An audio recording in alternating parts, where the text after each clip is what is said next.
வணக்கம்.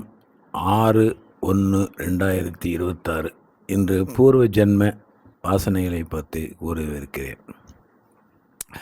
அதாவது ஒருவனுடைய பூர்வ ஜென்ம வாசனைகளினால் உண்டாகின்ற மனோவிருத்திகள் அனைத்தையும் எந்த உபாயத்தினால் அடக்க முடியும் என்று விசாரித்து பார்க்கும் பொழுது அவனது பூரண ஞானமாக விளங்கும் அறிவை, அதாவது சித்தே அரசனாக வைத்து கொண்டு மனம், புத்தி போன்ற அந்தக்கரணங்கள், கண்காது போன்ற ஞானேந்திரியங்கள், கைகால்கள் போன்ற கர்மேந்திரியங்கள் அனைத்தையும் அரசனுக்கு, அதாவது அறிவுக்கு பணிவிடை செய்கின்ற தாசனாக மாற்றிக்கொண்டு விட்டால் சகல விருத்திகளும் அடங்கி ஒடுங்கிவிடும். மனதில் எப்பொழுதும் உண்டாகி கொண்டிருக்கின்ற எண்ண ஓட்டங்களினால் வருகின்ற மனோவிகாரங்களையும் பூர்வ ஜென்ம வாசனைகளினால் உண்டாகின்ற மனோ ஓட்டங்களை அடக்க இன்னும் ஒரு அதிசயமான வழி ஒன்று யோக மார்க்கத்தில் உள்ளது. அது கொல்லன் பட்டறையில் நெருப்பை ஊதுவதற்கு பயன்படுத்துகின்ற துருத்தி என்ற காற்றை ஊதிவிடும் கருவி போன்று மூச்சை உள்ளே இழுத்து சோகம் என்று ஊதும்போது மனம் தன்னால் அடங்கி நிற்கும். இதில் உனக்கு ஆர்வம் இல்லையெனில் பல பிறவிகளாக சேர்த்து வைத்துள்ள காரண சரீரம் என்ற மிகப்பெரிய அஞ்ஞானத்தை அடியோடு பிடுங்கி எடுக்க வேண்டும். அப்பொழுதுதான் இந்த மனம் அடங்கும். காரண சரீரத்தில் உள்ள அஞ்ஞானத்தை நீக்குதல் என்பது நான் யார் என்று தன்னை விசாரித்து தன் உண்மை சொரூபத்தை அறிவதனாலே மனம் அடங்கும். 5 கோஷங்களில் முதலில் கூறப்பட்ட அன்னமய கோஷமாக விளங்கும் பருவுடலே ஸ்தூல சரீரம், அடுத்தது உள்ள பிராணமய கோஷம், அடுத்தது மனோமய கோஷம் மற்றும் விஞ்ஞானமய கோஷங்களின் தொகுப்பே சூட்சும சரீரம்.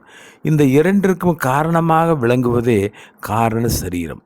உறங்கும்போது உடலுக்கும் மனதுக்கும் இருப்பு இல்லாத போது நாம் சார்ந்திருப்பது, நம்மை சம்பந்தப்படுத்திக் கொள்வது, தொடர்புபடுத்திக் கொள்வது அனைத்தும் காரண சரீரத்தினுடனேயே ஆகும்.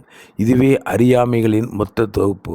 அந்த ஸ்தூல சரீரத்தால் படைக்கப்படும், அனுபவிக்கப்படும் எந்த விஷயத்துடனும் நம்மை நாம் சம்பந்தப்படுத்திக் கொள்வதில்லை. அதாவது விழிப்பு நிலையில் நனவுலகின் எந்த பொருளோடும் நிகழ்வோடும் நாம் சம்பந்தப்படுத்துவதில்லை. அதை போன்று சூட்சும சரீரத்தால் உறக்க நிலையில் படைக்கப்படும், அனுபவிக்கப்படும் எந்த விஷயத்துடனும் நம்மை நாம் சம்பந்தப்படுத்திக் கொள்வதில்லை. அதாவது கனவுலகின் எந்த பொருளோடும் நிகழ்வோடும் நாம் சம்பந்தப்படுவதில்லை. ஆக நான் தோன்றுவதில்லை, நான் எங்கிருந்து அல்லது எதிலிருந்து தோன்றுகிறது என்றால் காரண சரீரம் இந்த தன்மையுடையது அல்லது அந்த தன்மையுடையது என்று வார்த்தைகளால் விளக்க முடியாது. அது நிலையானதாகவும் இல்லாமல் நிலையற்றதாகவும் இல்லாமல் இருப்பதனால் அதை அநிர்வசனீயம் என்று சாஸ்திரம் அழைக்கின்றது. அதாவது சரியாக நிரூபிக்க முடியாததை அனர்வசனீயம் என்பார். அதனால் காரண சரீரமே மாயை எனப்படும். மாயை என்றால் ஒடுங்குதல் என்றும், யா என்றால் விரிதல் என்றும் பொருள்.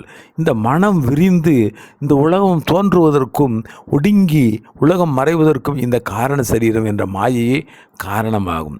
மாயை என்னும் சொல்லே உலகம் தண்ணியிலிருந்து தோன்றுவதற்கும் தண்ணியிலிருந்து ஒடுங்குவதற்கும் அடிப்படை தத்துவமாகும். அப்படிப்பட்ட இந்த காரண சரீரத்தை நிலையானதா நிலையற்றதா என அறிய முடியாததாக இருப்பதினாலும் அதில் புதைந்துள்ள அறியாமைகள் வெளிப்படாத நிலையில் அது விதை வடிவமாக இருக்கும் நிலையை அவ்வியக்தம் என்று சாஸ்திரம் கூறுகிறது. அவ்வியக்தம்னா நாட் மூமெண்ட்ஸ் அர்த்தம். அதாவது காரண சரீரம் வெளிப்படாத நிலையில் அவ்வியக்தமாக இருக்கிறது. அதாவது ஸ்டேட்டிக் ஸ்டேஜின் அர்த்தம். நாம் உறங்கும்போது என்ன நிகழ்கிறது என்றால் இதுவரை விழிப்பு நிலையில் உள்ள ஸ்தூல சரீரத்தினால் நாம் பெற்ற அனுபவங்கள் யாவும் ஒரு விதையாக, அதாவது வெளிப்படாமல் அவ்வியக்தமாக ஒடுங்குகின்றன. அதே போன்று கனவு நிலையில் சூட்சும சரீரத்தினால் நாம் பெற்ற அனுபவங்கள் யாவும் ஒரு விதை போன்று அவ்வியக்தமாக ஒடுங்குகின்றன. இவ்வாறு ஒடுங்குமிடமே காரண சரீரம் ஆகும். இந்த விழிப்பு மற்றும் கனவு நிலை அனுபவங்கள் யாவும் ஆழ்ந்த உறக்க நிலையில் தோன்றாமல் இருக்கின்றன. ஸ்தூல தேகத்துக்கும் சூட்சும தேகத்துக்கும் இருக்கும் எல்லா உணர்வுகளும் ஒடுங்கிய நிலை இந்த ஆழ்ந்த உறக்க நிலை எனலாம். மனம், புத்தி, பித்தம், சித்தம், அகங்காரம் ஆகிய எல்லாமே விதை வடிவில் பீஜமாக ஒடுங்கிய நிலை ஆழ்ந்த உறக்கமாகும். நாம் உறக்கத்தில் இருந்து விழிப்பு நிலைக்கு வரும்போது நாம் காரண சரீரத்தை விடுத்து ஸ்தூல சரீரத்தை அபிமானிக்கிறோம். உடனே அதுவரை பீஜங்களாக ஒடுங்கியிருந்த அனுபவங்கள் யாவும் வளர்ந்து விரிவடைகின்றன. அதாவது வியக்தமாகின்றன. ஸ்டேட்டிக்கிலிருந்து மூமெண்ட்ஸுக்கு போகுது. நாம் உறக்கத்தில் இருந்து கனவு நிலையை அடையும் போது காரண சரீரத்தை விடுத்து சூட்சும சரீரத்தை அபிமானிக்கிறோம். அப்போதும் அதுவரை விதைகளாக நம்மிடம் ஒடுங்கியிருந்த அனுபவங்கள் யாவும் வளர்ந்து விரிவடைகின்றன. இதனாலேயே உறக்கத்தில் இருந்து விழித்தவுடன் உறங்குவதற்கு முன் நின்ற நினைவுகள் யாவும் மீண்டும் விட்ட இடத்திலிருந்தே தொடர்கின்றன. பல நேரங்களில் பல கனவுகள் விழித்த பின்னும் நினைவில் இருக்கின்றன. நாம் எப்பொழுதெல்லாம் காரண சரீரத்துடன் சம்பந்தப்பட்டு இருக்கின்றோமோ அப்பொழுதெல்லாம் எவ்வித அனுபவம் இன்றி ஏதும் அறியாத நிலையில் ஆழ்ந்த உறக்கத்தில் இருப்பது போல இருக்கின்றோம். இந்த நிலை அறியாமை நிலை அல்லது அவித்தை நிலை எனப்படும்.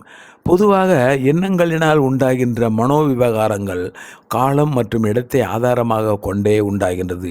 உறக்கத்தில் நாம் காலம் இடம் ஆகியனவற்றை உணராமலேயே இருக்கின்றோம். காரண சரீரம் இடம் காலம் ஆகியவற்றை அறியாத நிலையில் நம்மோடு சம்பந்தப்படுகின்றது. அதனால் காரண சரீரம் மாறுதல் அடையாதாக உள்ளது. நாம் உறங்கும்போது ஆனந்தமாக உறங்கிக் கொண்டிருக்கின்றோம் என்று உணர்வதில்லையே தவிர விழித்தவுடன் நாம் அதுவரை ஆனந்தமாக உறங்கினோம் என்று உணரவே செய்கிறோம். சரி, நாம் உறங்கும்போது ஆனந்தமாக இருந்தோம். எப்போதெல்லாம் ஸ்தூல சூட்சும சரீரங்களை விடுத்து காரண சரீரத்தை மட்டும் அபிமானிக்கிறோமோ அப்போதெல்லாம் ஆனந்தமாக இருக்கின்றோம். உறங்கும்போது ஸ்தூல சரீரமும் சூட்சும சரீரமும் செயல்படாது ஓய்ந்து விடுகின்றன. உடனே நாம் ஆனந்தமயமாகின்றோம். உறக்கத்தில் எல்லா இந்திரியங்களும் ஒடுங்கி விடுகின்றன. புத்தியின் விருத்தியும் ஒடுங்கி விடுகின்றது. நாம் முழு அறியாமையில் இருக்கின்றோம். ஆக உறக்கத்தில் காரண சரீரத்தை முழு அறியாமையில் அபிமானித்து இருக்கிறோம் என்று பொருள். உறக்கம் என்பது ஆனந்தம் தருவது என்பதனால் அதுவே ஆனந்தம் என்று தவறாக பொருள் கொள்ளக்கூடாது. நம் நித்திய அனுபவங்களில் உறக்கம் ஒன்றே ஆனந்தத்திற்கு வெகு அருகாமையில் அனுபவமாகிறது. உறங்கும் போது வருகின்ற ஆனந்தம் எதன் ஆதாரத்தில் விளைகின்றது என்று தெரிந்து கொண்டால் அதை மீண்டும் மீண்டும் அடையலாமே. முடிந்தால் அதிலேயே நிரந்தரமாக வைத்திருக்கலாமே. உறக்கத்தில் அறியாமையில் காரண சரீரத்துடன் நமக்கு ஏற்பட்ட தொடர்பு விழித்த பின் சில நொடிகளுக்கே நிலைக்கின்றது. ஆகவே உறக்கத்தால் விளைந்த ஆனந்தத்தின் இருப்பும் நேரமாக நீர்த்து விடுகின்றது. விழிப்பு நிலையில் இருக்கும்போது சில நேரங்கள் காரண சரீரத்தை அபிமானிக்கிறோம். அந்த நிலைகளை பிரியம், மோதம், பிரமாதம் என 3 நிலைகளாக சாஸ்திரம் அறிவுறுத்துகின்றது. இதில் நமக்கு பிடித்த நாம் ஆசைப்படும் பொருளை காண்பதால் நம்ம ஏற்படும் மகிழ்ச்சி பிரியம் எனப்படும். அந்த பொருள் நம் கைக்கு கிடைத்து நம்முடையது என்று ஆவதால் உண்டாகும் மகிழ்ச்சி மோதம் எனப்படும். அந்த பொருளை நாம் அனுபவிக்கும் போது ஏற்படும் மகிழ்ச்சி பிரமாதம் எனப்படும். இந்த 3 நிலைகளிலும் மனம் அடங்கி ஆனந்தம் உண்டாகின்றது என்பதை நாம் நன்கு அறிகிறோம். அதாவது விழிப்பு நிலையில் நாம் காரண சரீரத்தை அபிமானிப்பதாலேயே இந்த ஆனந்தம் உண்டானது என்பது தற்பொழுது நன்கு விளங்கும். அத்தகைய இந்த காரண சரீரமே ஆனந்தமய கோஷம் எனப்படுகிறது. ஆனால் இந்த ஆனந்தமும் அறியாமையில் விளைந்த ஆனந்தமே ஆகும். ஏனெனில் அந்த சூட்சும சில கணங்கள் நம் புத்தி நிலை கொண்டுள்ள சூட்சும தேகத்தில் தொடர்பில்லாமல் தான் இருந்தோம். அப்பொழுது காரண சரீரத்தை மட்டுமே முழுவதுமாக அபிமானித்து இருக்கின்றோம் என்பதனால் நாம் அறியாமையிலேயே இருக்கின்றோம். அதனால தான் இந்த ஆனந்தமும் நிலைப்பதில்லை. எண்ணங்களற்று உணர்வுடன் பொருந்தி இருக்கின்ற நிலையை உண்மையான ஆனந்தம் எனப்படும். எதையாவது அடைய விரும்பி நம் எண்ணம் மனதில் உண்டாகி அந்த எண்ணம் செயலாகி அந்த செயல் நிறைவடைந்தவுடன் உண்டாக திருப்தி என்பது நம் உணர்வுடன் இணைந்து விடுவதனால் உண்டாகிறது. அதாவது எண்ணங்களற்று உணர்வு மாத்திரமாக நாம் மாறியதும் ஆனந்தத்தில் திளைக்கின்றோம். அப்பொழுதே முழுமையான ஆனந்தமயம் ஆகின்றோம்.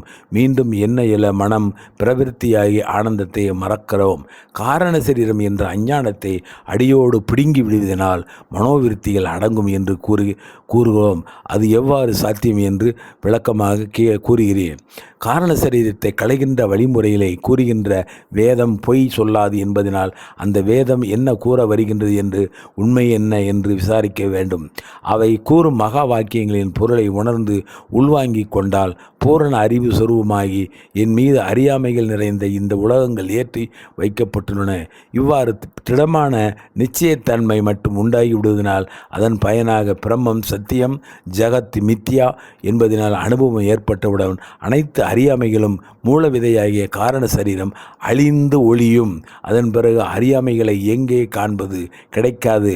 ஆயனே, தாங்கள் அதாவது பிரம்மம் மட்டுமே சத்தியம் எனில் இந்த சித்தம் அதை அறிய முடியாமல் மனம் போன போக்கில் பல்வேறு உலக விவகாரங்களில் ஈடுபட்டு கொண்டிருக்கும் பொழுது அதன் அனுபவம் உண்டாகாது. பிரம்மம் மட்டுமே சத்தியம், அதுவே உண்மை சொரூபம். இந்த உலகம் பிரம்மமாகிய உன் மீது மனதினால் ஏற்றி வைக்கப்பட்டுள்ளது, அதனால் இருப்பது போன்று காணப்படுகின்றது. விசாரித்து பார்த்தால் உண்மையில் இந்த உலகம் இல்லை. இவைகள் மனம் கற்பித்து கொண்ட கற்பனை என்பதை சாஸ்திர விசாரத்தினால் அடைந்த அறிவினை கொண்டு தெளிந்து ஒன்றேயாகிய பிரம்மமாகிய என்னை தவிர எனக்கு வேறாக ஒன்றுமே இல்லை என்று அறிய வேண்டும். அவ்வாறு எனில் ஒருவன் கனவு காண்கின்ற பொழுது அந்த கனவில் அவனால் படைத்து கொள்ளப்பட்ட புதிய உலகமும் அதன் தொடர்பாக காணுகின்ற மற்ற அனைத்து விஷயங்களும் அந்த கனவை காண்கின்றவனுக்கு வேறாக இருப்பதில்லை. அதனால் இவை அனைத்தையும் அறிகின்ற அறிவு நானே என்றும் இருப்பாயாக என்று அறிய வேண்டும். எங்கும் எதிலும் நிறைந்துள்ள பரிபூர்ணமான அறிவாக நான் இருக்கே என்ற நிச்சயத்தன்மையை மறக்காமல் திடமாக இருந்தால் மட்டும் போதும். மனம் எத்தனை விதமான எண்ணங்களை எண்ணினாலும் எதை செய்தாலும் அதனால் ஒரு பாதிப்பும் இல்லை.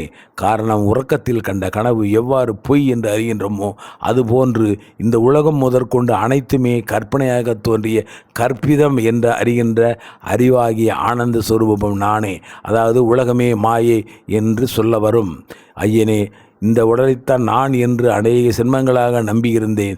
இதில் மிகவும் கீழான மிருகம், புழு, பூச்சி, பறவை என்று பல ஈனப் பிறவிகளிலும் மனிதன், தேவன், கந்தர்வன் என்று உயர்வான பல பெரியவர்களின் பிறப்புகளிலும் இதுவரை பிறந்து இருந்தேன். இதுவரை இருந்தவில் எல்லாம் காணல் நீர் போன்று கற்பிதம் என்று இப்பொழுது புரிந்து கொண்டேன். இதுபோன்று நிலையற்ற அழியக்கூடிய உடல்களை கொண்டவன் நான் அல்ல என்பதும் உண்மையிலே நான் என்பது என்றும் அழியாத பரப்பிரமே என்று என் சுரூபம் என்பதும் சத்குருவாகிய தங்களின் தயவால் மிக தெளிவாக அறிந்து கொண்டேன் என்று தாங்கள் அறிய வேண்டும். இத்துடன் இந்த பத்தியை முடிக்கிறேன். நாளை தொடரலாம். நன்றி, வணக்கம்.